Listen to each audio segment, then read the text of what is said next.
This will be able to correctly remove the rear touchpad on a PS Vita 2000 system. Then you're going to remove the 4 rear screws, here, here, here, and here.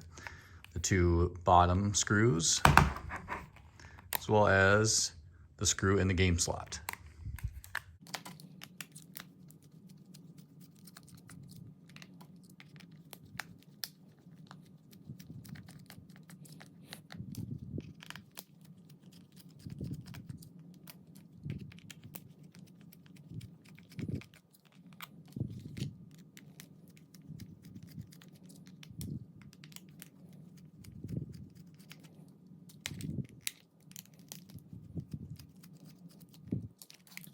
And the next step is going to be to pop it up.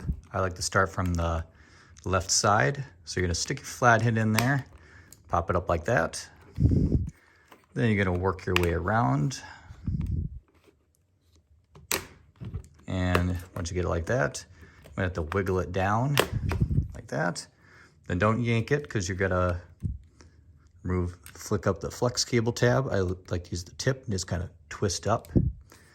And you can pull it right off, and it's removed. To reattach the flex cable, you want to stick it out as much as you can reasonably. Then you got to line it up,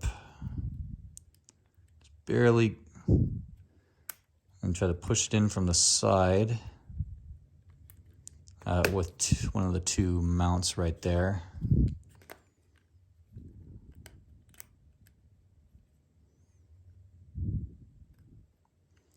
Gotta wiggle it a little bit.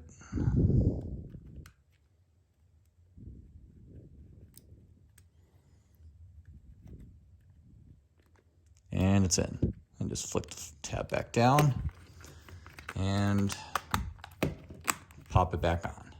Now you just gotta put the remainder of the screws in.